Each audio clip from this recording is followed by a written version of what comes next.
Hi friends, ఈరోజు ఈ వీడియోలో ఏపీ రాష్ట్ర వ్యాప్తంగా రేషన్ కార్డు ఉన్న కుటుంబాలకు సంబంధించి 3 ముఖ్యమైన శుభవార్తలు వచ్చే అవకాశం ఉందని సమాచారం వస్తుంది. సో ఈ పథకాలు ఏ తేదీని విడుదల చేస్తారు, అర్హతలు ఏంటి, రూల్స్ ఏంటి, ఆ పథకాలు ఏంటి, సో దానికి సంబంధించిన పూర్తి ఇన్ఫర్మేషన్ ఈ వీడియోలో తెలుసుకుందాం. సో ముందుగా రైతులకు సంబంధించిన మొదటి శుభవార్త గురించి మాట్లాడితే అన్నదాత సుఖీభవ పథకం 3వ విడతగా రైతుల ఖాతాల్లోకి 4,000 రూపాయలు మార్చి 13వ తేదీన సీఎం చంద్రబాబు నాయుడు గారు విడుదల చేశారు. దీంతో పాటు పీఎం కిసాన్ పథకం 22వ విడతకు సంబంధించిన 2,000 రూపాయలు కూడా విడుదల చేశారు. అంటే ఈ 2 పథకాల ద్వారా రైతులకు మొత్తం 6,000 రూపాయలు ఈ మార్చి 13వ తేదీన విడుదల చేశారు. ఇంకా డబ్బులు రాని వారికి ఈ నెల మార్చి 31వ తేదీ వచ్చే ముందు తేదీల్లో ఏదో ఒక తేదీన జమ అవుతాయి. రెండవ శుభవార్త మహిళలకు సంబంధించినది.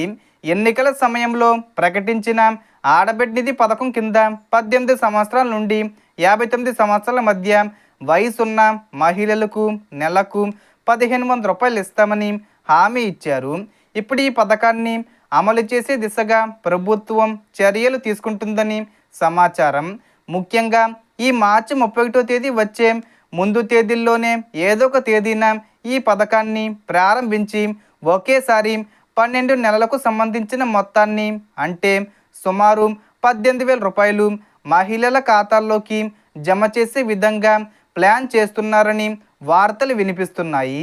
అయితే ఈ పథకానికి అర్హత ఉండాలంటే రేషన్ కార్డు ఉండాలి, ఆధార్ కార్డు బ్యాంక్ ఖాతాతో లింకే ఉండాలి, అలాగే కుటుంబ ఆదాయం ప్రభుత్వం నిర్ణయించిన పరిమితి లోపల ఉండాలి. ఇక 3వ శుభవార్త తల్లులకు సంబంధించినది. తల్లికి వందనం పథకం కింద 1వ తరగతి నుండి ఇంటర్ సెకండరీ వరకు చదువుతున్న విద్యార్థుల తల్లుల ఖాతాల్లోకి ఆర్థిక సహాయం అందిస్తున్నారు. ఈ పథకం ద్వారా సంవత్సరానికి 13,000 రూపాయలు ఇవ్వాలని నిర్ణయించారు. ఇప్పటికే మొదటి విడత విడుదల చేసిన తర్వాత ఇప్పుడు 2వ విడత డబ్బులను ఎప్పుడు విడుదల చేస్తారు అనే విషయంపై చాలామంది ఎదురు చూస్తున్నారు. ఈ మార్చి 31వ తేదీ వచ్చేలోపు ఈ పథకం 2వ విడతకు సంబంధించిన తేదీని ప్రకటించే అవకాశం ఉందని సమాచారం. ఈ పథకం కింద డబ్బులు రావాలంటే విద్యార్థి పాఠశాలలో లేదా కాలేజీల్లో చదువుతూ ఉండాలి, ఆధార్ వివరాలు సరిగ్గా ఉండాలి, అలాగే తల్లి బ్యాంక్ ఖాతా వివరాలు ప్రభుత్వ రికార్డుల్లో నమోదై ఉండాలి.